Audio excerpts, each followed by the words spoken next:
Lesson 12.2, Chords and Arcs. A chord is a segment whose endpoints are on a circle. A secant is a line, ray, or segment that intersects the circle at 2 points.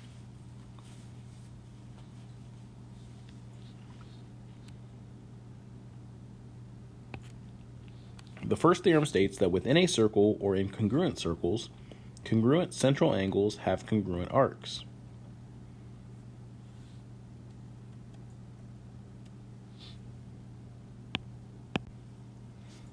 The converse of this would be within a circle or congruent circles, congruent arcs have congruent central angles.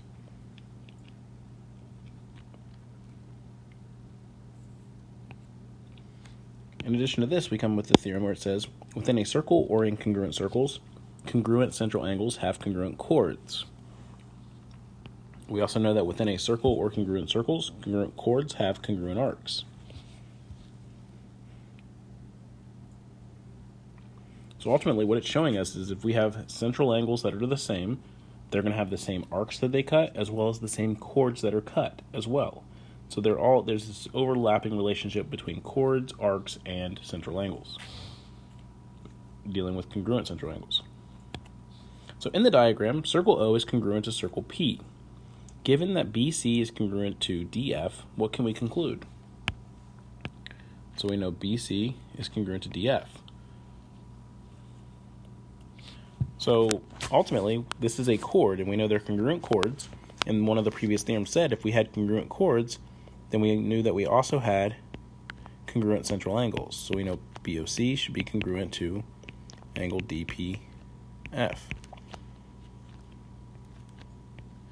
The same thing true is if we have congruent chords and congruent central angles, we know we have congruent arcs. So that means in this case, arc BC is congruent to arc DF.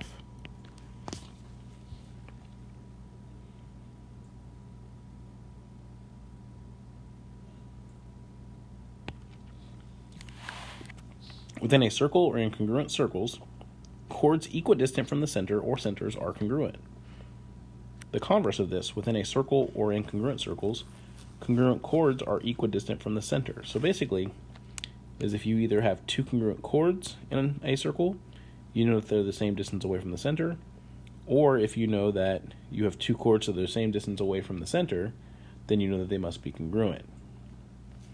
So either you know that the distance from the center is the same, or you know that the chords themselves are the same, but ultimately the relationship holds. So here it says, what does the value of x justify your answer? Well, I know that this chord is 36 and this chord is 36. And so in the previous theorem it said that if we knew that the chords themselves were congruent, then we could tell that the distance from the center was the same for both. So in this case, x has to equal 16.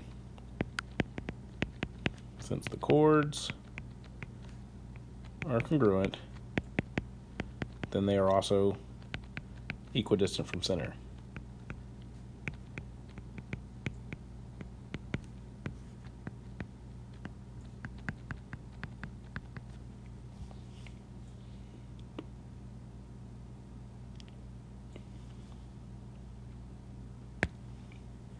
What is the length of segment RS in circle O? Well, RS is the chord, but as we notice here, we should notice that both the chords, RS and PQ, are the same distance away from the center. So if that's the case, we should automatically know that PR is going to be congruent to SR. So the question is, what is the length of PR? Well, PR is 12.5 and 12.5, which is 25. So that means SR, or in this case RS, is 25. Because if the chords are equidistant from the center, they are also congruent.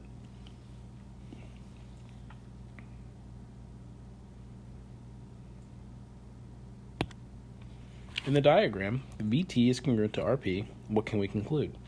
So VT is congruent to RP.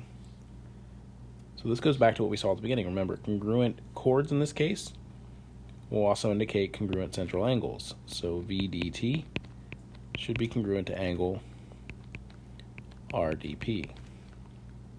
And since the Central angles are congruent, and the chords, we also know that the arcs that are cut there are also congruent. So VT is congruent to RP.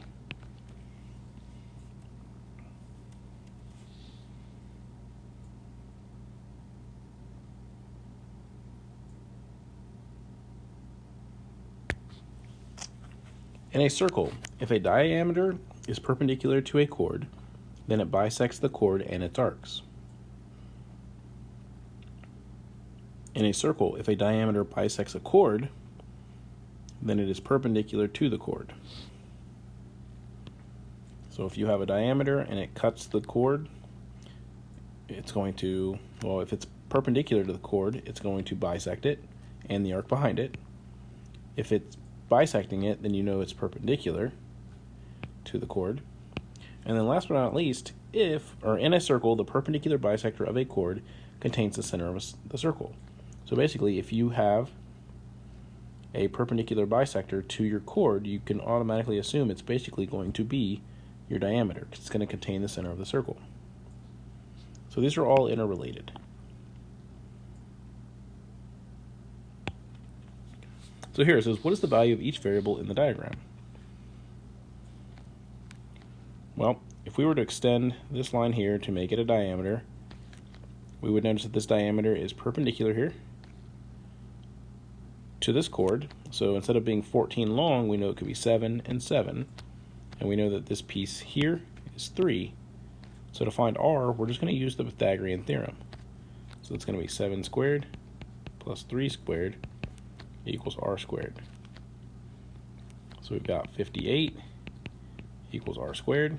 We square root both sides, and we get that the radius, or in this case r, is 7.615 centimeters.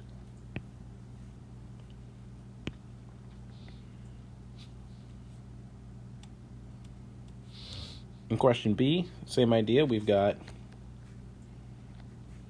this line here, which if we extend it would be our diameter.